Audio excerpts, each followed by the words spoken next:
So are you thinking about getting a Brazilian Rainbow Boa? Maybe, maybe not, I don't know. So if you are, or maybe you're thinking about getting one for someone else, I don't know. But I just want to give you guys my honest review. So here's my honest review on Brazilian Rainbow Boas. Tap in.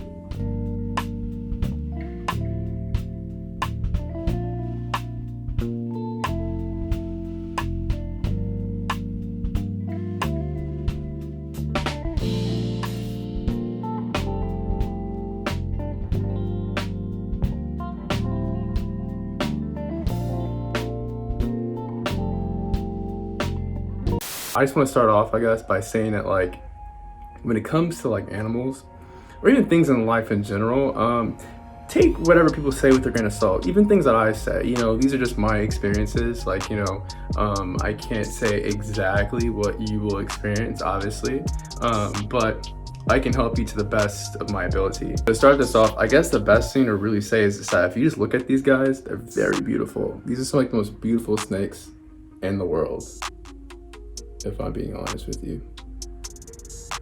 They're really cool. They have a rainbow iridescence on them. That's why they're called Brazilian Rainbow Boas. They're from Brazil, obviously. So yeah, they're boas, part of the boa family, Boidae family. They remind me a little bit of ball pythons a little bit, in the sense of how they're shy. You just kind of saw right now, it took about 5 minutes to kind of get him out of that ball. I don't prod or force them to get out of the ball. I'll just kind of let them, do their thing. Let her do her thing, and she'll usually kind of come out. They have a really strong grip. So I've had Skittles here for going on 4 months now. 4 months, going on 5 months, I would say probably. So there's a lot of misconceptions about these guys. One of the things I heard a lot when I was first researching them was that they're nippy. Now, I've never been nipped by her. Let's knock on wood. Hopefully that never happens. But for the most part, you just gotta be smart when you're kind of handling them. I try my best to avoid, my hand or my fingers being in front of her face. That's just a great way to avoid getting bit. And so that's one of the things I do. But yeah, like I said, I just feel that's kind of a bad misconception. Like I said before, just depends on how you're handling them, honestly. I would imagine that goes for any snake, not just these guys, but most snakes, most non-venomous snakes. But so yeah, I think there's a misconception on that, in the sense of their nippiness. I made the assumption that these guys would be super nippy, and I was a little nervous. But yeah, every time I handle her, she's a sweetheart. She's really chill.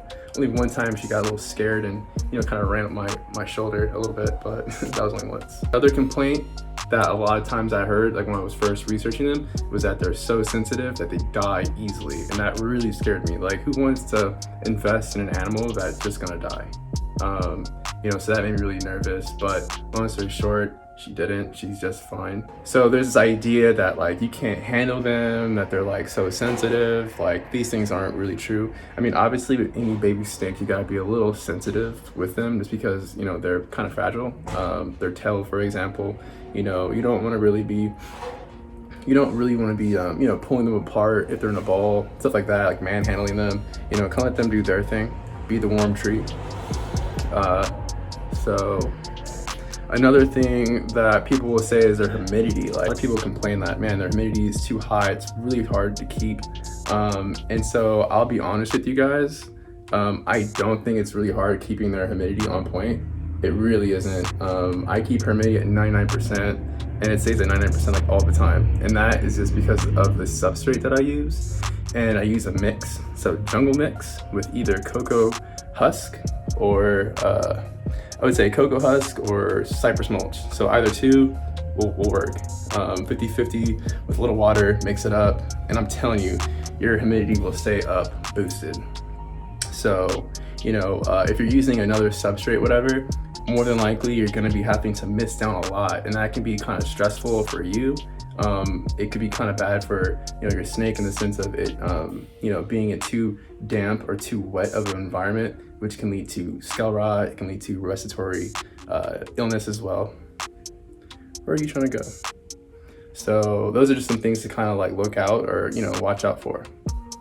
But like I said, with the right equipment and the right substrate, you'll be fine. Like you'll never have those issues like I did at first. And I swear, once I did that substrate change, man, like my life was so much easier. Like I wake up in the morning, like my first thing I'd be like, oh my gosh, I gotta check the humidity. And now I just like, I know it's gonna be okay. And I still check obviously, but I just don't feel so urgent of a thing to check because like I said, it is really important for them to maintain a high humidity. But like I said, it's really easy to do with the right tools. So another thing too is like I've modified my enclosures. So I use glass enclosures, the Exo Terra enclosures right now. And with those, you know, you're gonna have like the top of the screens will let out a lot of your humidity and heat. And so what I do is I just cover half the screen with plexiglass. So I went to Lowe's, Home Depot, and you can get it measured out and they'll cut it for you. And so that's what I use for all my enclosures. So half the enclosure is closed off on top. So that really keeps the humidity in as well. So like saying like overall for a review, these are great snakes, man. Like they're awesome. You know, as you could see, like, you know, cool tempered. They're shy at first, but once they go that shyness, they're super adventurous. You know, just like my other boas, they're really cool. In fact, like they really made me want to get into emeralds. So emeralds and tree boas, because these are kind of like tree boas in the degree that, you know, they're semi-arboreal. And so, you know, it'll be fascinating to see, you know, how she grows. But I'm loving these guys as a species, like for reals. I'm so happy that I, you know, bit the bullet and actually did it.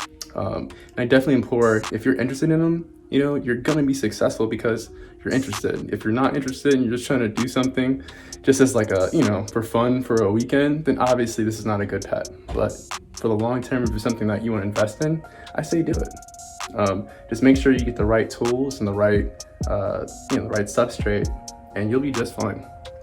So another thing too, I want to say, any snake you get, you should obviously have a hygrometer. So that reads your humidity. It reads your humidity and it reads your temperature. Those are important to have. But especially with these guys, do not do the dial one. Do the ones that are digital. The one with digital that have like probes. Those are just a little bit more consistent and more accurate. And like I said, you know, 90% is really important. Like I just recommend 99% with these guys, but if you have bad readings, you know, you're gonna be off, right? So, you know, just make sure you have the right instruments and tools, you know, because that's the best way to really be successful. You know, don't try to go the cheapest route. And I understand people are on a budget sometimes, but you're better off just saving up and just doing it the right way versus, you know, making yourself feel stressed out, right? Because then they won't eat, and if they don't eat, you know, then it's all their kind of issues. So, you know, I haven't had any issues with feeding her. Like I said before, you know, husbandry's on point. That goes for any snake. You know, if you want them to be, you know, successful in eating, you know, your humidity has to be on point. Otherwise, they're not going to be able to digest it, and that's why they're probably not going to want to eat, right? So they're going to be feeling a little off. And so, you know, those are things you just want to make sure you're on top of. So yeah, I would say like they're also really good eaters. She's never missed a meal. She's eaten for me every single time. The only thing I would say is that with these guys, they like to burrow. So just be cautious of that. You know, you're gonna have to probably fish them out, you know, when it's time for feeding or for maintenance, which you'll get used to. I have a hook and I'll use that. But I would say most times now I just kind of use my hand just to be safe because I don't want to like hurt her ribs or something like that. So if you're ever using a hook, just be careful because you can hurt them, or any baby snake for that matter. But you know, when it comes time to feeding, what I'll do is I'll try to find kind of just in the general area where she's at. And it's way easier when she's actually out, you know, or she's like in her hide and she's not burrowed. It makes it a lot easier. But if she's burrowed, I'll just kind of like find just kind of where she's at, and I'll wave the rodent, and she'll typically like pop her head out and she'll get it, you know.